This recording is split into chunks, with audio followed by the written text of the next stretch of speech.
everyone and welcome back to my channel. I'm Alana and today you'll be joining me with the mid-year book freakout tag for 2020. Now I did this tag last year for the first time ever because I think I'm coming up to like a year on BookTube already. It's been a fun little hobby to have alongside everything else, so this is a nice little sort of throwback moment for me. I will leave the original creators of this tag down below for you to check out, as well as all the questions if you would like to do this one as well. This tag consists of 13 questions and it's a catch-up of how your reading is going so far in the year. And I especially love this first question because it starts out on a really nice positive note, and that is, name the best book that you have read so far in 2020. How do I name just one book? I have no idea, so instead I picked 3. First up, I want to mention With the Fire on High by Elizabeth Acevedo. If you are currently looking for more Black authors and people of color stories, definitely pick this one up. I actually picked this one up back in January and instant 5 stars. And it's because the writing in this is very, very poetic. The resilience of the main character, extraordinary, and all in all, it's a great coming of age story of just perseverance and discovering one's passion and all of that good stuff. So I will quickly actually tell you what this book is about as well, in case any of that piqued your interest. So in this one, we follow the main character Imani, who in freshman year got pregnant and decided to keep her baby, and now is going through school with a 2-year-old. Her life is all about making tough decisions, doing what she needs to do for her Abdullah and for her daughter, and this was so jam-packed full of heart. I loved it. As I said too, this book is about discovering one's passion and how to turn that into a reality, and in this one, Imani loves to cook and she finds solace in the kitchen, and it's all about her journey through food, through high school, with a young child, as well as dealing with other people's images of her, and 5 stars. Like I said, amazing. Absolutely amazing. The second book I have is Only Mostly Devastated by Sophie Gonzalez. This is by an Australian author, and this is also the ARC copy. So this is the advanced reader's copy. It looks a bit different to the finished one, but I read this a few months ago now. Again, another 5 stars, and again, just jam-packed full of heart. And if you're looking for, again, you're probably sensing a theme here, a brilliant coming-of-age story, try this one. So this one is a gender-bent queer retelling of Grease, and like I said in one of my previous videos, I don't actually like Grease the movie. In general, I just think it didn't vibe well with me. There were a few things in there that just really set my teeth on edge. So going into this one, I was a little bit apprehensive, but I shouldn't have worried because this is the Grease that we need. We follow the main character Ollie as he meets Will and they have a summer fling, and then of course, following the tale of Grease, they end up at the same high school, and Will is not as openly okay with his sexuality as Ollie is. I love the updated morals that we got in this. I love just everything about it. I love the side characters. I loved how mature Ollie was as well as a character, and just how there he was for those around him. This one also deals with death of a family member due to cancer, I think it is, so keep that in mind going into it, but it was amazing. And once again, I need to buy the rest of this author's backlist, which I think is only 1 title at the moment, but definitely an author to keep an eye on. And then the third book I want to mention for question number 1 is Skyward by Brandon Sanderson. This one surprised me because when I first started it, the main character, I think she is called Spencer, annoyed the shit out of me. She was very, very just one-liner, sassy. She was just stubborn and pig-headed and didn't want to hear anyone, and she just was all about crushing her enemies and fighting, and that was it. But her growth throughout this story was amazing. I loved the world of this one because in this one we see how the human race has escaped from Earth because of circumstances I can't quite remember, and they are on another planet where they are constantly invaded by an alien species called the Krell. It's a very hero-orientated society, and I just really love how Brandon Sanderson leaned into that trope and into what it actually is to be a hero and the difference between a hero and a coward, and how he just questioned that trope so very much. And this was also the first book I've read by this author, so I know that he has so many books out there and I know that he has so many fans as well, but I just really appreciated the character development in this one, as well as the mystery plot of what was actually happening with the world. And yeah, if you like sci-fi, try this one. Okay, question number 2 is the best sequel that you've read in 2020, and I'm going to throw that to The Lady's Guide to Pirates and Petticoats. I think that one's it. This is the second book in the Montague siblings trilogy. A lot of question marks there, but basically this is the second one to The Gentleman's Guide to Vice and Virtue by Mackenzie Lee. And I just loved the character development again. I think the running theme that we're already seeing in this video is that I love stories where characters speak to me on multiple levels, and this definitely did that. I also noticed as well, looking back on the books that I've read so far this year, I have not read that many sequels. I've only read a handful, but even having only read a few, this book was definitely a highlight, just because again, we get to follow a character that grows so much throughout the book. We follow Felicity, who is Monty's sister from the first book, and it's all about her trying to fulfill her desire to become a doctor and to be taken seriously in a world where women weren't yet allowed to be in that profession, as this is a historical set novel as well. There's also some fantastical elements thrown in there too. I would describe it as contemporary first, YA fantasy second, just because it has those elements scattered throughout, but it's not the main focus. The main focus definitely is the society that these characters are in and the characters themselves. So this book was great. I'm also very keen to check out the third book in this series. When that gets released, I'm not quite sure what the release date is, but fingers crossed it is soon. Question number 3 is a new release that you haven't yet got to, but that you want to, and for this I'm going to throw it to Clap When You Land by Elizabeth Acevedo. This book has been on my radar for so very long now, and I know that it's just been released / has been out for maybe a month or so, but I need it. And I need to read it, and I also need it in the hardcover to match my other Elizabeth Acevedo book, just because I think that she is going to be a new favourite author for me. And favourite authors, I like to collect their stuff in hardcovers, as you can see with V. Schwab, as you can see with Samantha Shannon, and I want to read this book so bad. It's been a while since I've read the blurb on this one. From memory, I think it's following potentially 2 siblings who've been separated or some sort of family dynamic again, and I love how this author writes family and characters, and I'm keen. I'm very, very keen. Question number 4 is your most anticipated release for the second half of the year. For this one, I just mentioned her. I'm going to sling it to V.E. Schwab with The Invisible Life of Addie LaRue. This one has been pitched as a tale told across multiple decades, maybe centuries, I can't quite remember, where a woman makes a deal with the devil to live forever, but the catch is that no one will remember her until one day someone does. It's V.E. Schwab. I love her plots, I love her concepts, I love her characters, I love her diverse range of characters as well, because she is just so very, very good for that. And I just love her writing style as well. She has a way of making pretty much every sentence in her works sing, and I just can't wait to read this book. I think it's released in September or October. Either way, we've got a few more months until it comes out, but I'm probably going to pre-order it. I don't do that very often, but I think I will. Question number 5 is a little bit of a spicy one, and that is the biggest disappointment of 2020 so far. And I have 2 books to talk about for this one. I have Infinity Sun by Adam Silvera, and I also have Crescent City by Sarah J. Maas. Fight me. Let's start with Infinity Sun. So the only other Adam Silvera book I have read was They Both Die at the End, and with that one, I don't know if it's just I'm not meshing with his style as much, but that one took about half of the book for it to fully hook me.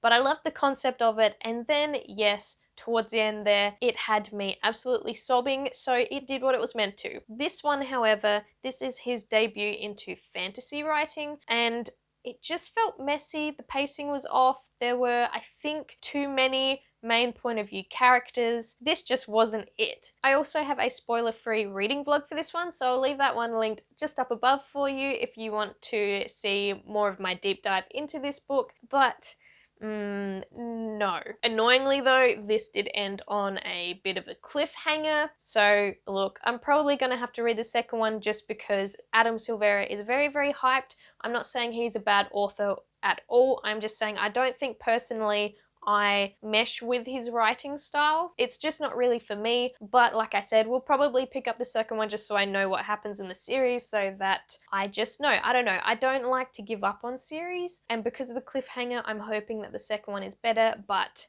this wasn't it. And then we have Crescent City, House of Earth and Blood by Sarah J. Maas. I think this is a similar thing. I'm not meshing with this author as much as I used to. I've read all of her other works except for the Catwoman book, and this just wasn't original enough. It is urban fantasy, so we have a brand new world from her, we have a brand new cast of characters, but there were literally whole lines in this and whole character tropes that were repeated and reused from her other books. There's only so many times that I can read from the same author, the same character, but in a different book series before I just get fed up. And that's what's happening here. I can understand the hype still with this book because there were some elements in it that I did like. She does magic systems really well. She just kills it at that, but it just wasn't original enough for me for what she's done in the past. I would like to see her step away from some of the character archetypes that she likes to use so much and try something new. But that's just me. You'll notice too that I didn't tell you the blurbs of those last two books, and that's because they were super hyped, so I am going to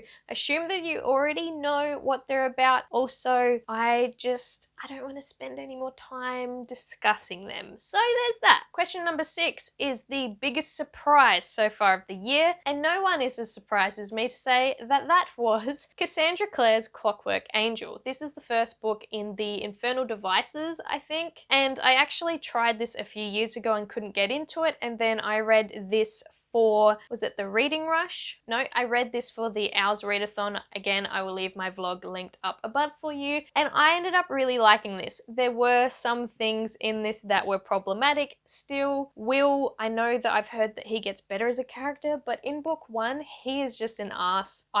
I can't deal with him in this book. I love Jem. Tessa herself is, you know, she's there, she's doing her thing, so I didn't mind that either. But I'm just surprised that I ended up loving this just because I did try it, like I said, a few years ago and did not mesh with it. But now I'm very keen to continue on in this series and to basically try and tackle this Shadow Hunter multiverse. It's gonna take me a while. Question number 7 is favorite new author debut or new to you?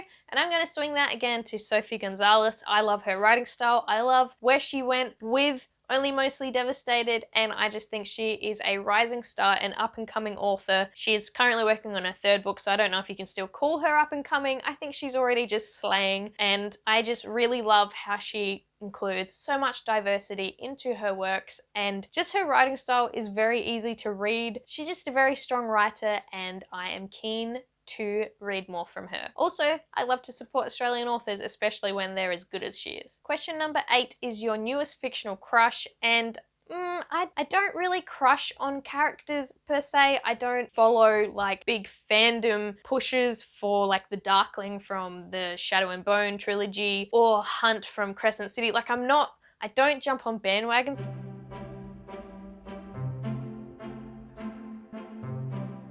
Question number 9 is newest favourite character, and for this one I am slinging it to Malcolm from Burn by Patrick Ness. When we first meet Malcolm in this story, he's not a great guy. He's an assassin on a quest, which is very questionable, but his character growth throughout and how he finds himself in this book really, really hit me in the heart. Patrick Ness really knows how to write a certain character very well, and he did that again with Malcolm. And I just loved how mature his voice was for his upbringing, for his setting, and in relation to his involvement in the plot and all of that. It's Malcolm. He's morally grey, but he's my new favourite. Question number 10 is a book that made you cry, and I'm going to sling this one to The Boy, the Mole, the Fox and the Horse by Charlie Macaslay. I think that's how you pronounce his name. This is a book for everyone. This is a book for children, for teenagers, for adults. Just read it if you haven't already. If you haven't heard anything about this book either, it is a beautifully illustrated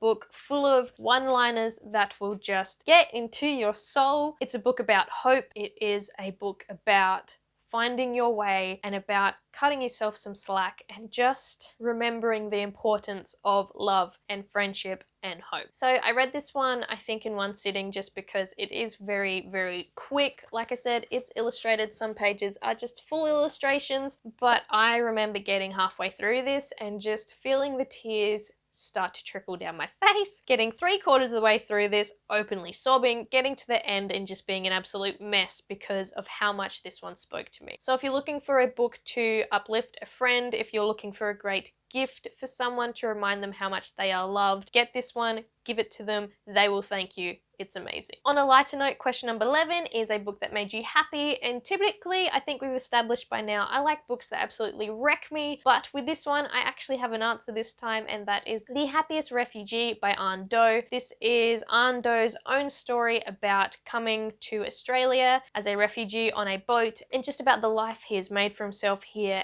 and all of his adventures, and I just loved it so much. I listened to this one via the audiobook and O.W.L.s himself narrates it, and again, that added so much more to the story on top of what is already a great book. And I just love the overall messages in this one. It's full of hope, it's full of heartfelt moments, and seriously, if you want to check out an autobiography, pick this one up. Even if you don't usually read autobiographies, this one is still a brilliant book to read. It will make you feel all sorts of light, amazing, awesome things, and just try it. Question number 12 is the most beautiful book that you have bought or received this year so far, and I am going to say Arthurian Legends by Rosalind Curvin. I bought this a few months ago now, and I just love it so much. You have the hardcover, as well as the fact that there are illustrations throughout, and just the general typeset situation that's going on. It's beautiful. As you can probably tell by the title, this one follows the Arthurian legends, and I also really appreciate how this author gives you the original tale and then actually has a section at the back on the notes and sources of where she got the tales from, any additional information, and really just the academic sources at the back, as well as the tales themselves at the front, and how that all blends together in this really beautiful book. And now we are at the last question, question number 13, which is what books do you need to read by the end of the year? And I have a few. Let's say that. First up, I'm going to shout out the video that I did towards the start of the year, which was all the series that I want to finish in 2020, which I have made little progress on. I won't say no progress because I have read a few books off of this list, but there's still a handful that I need to get through. There's probably at least 10 or more. So if you're interested, go check out that video.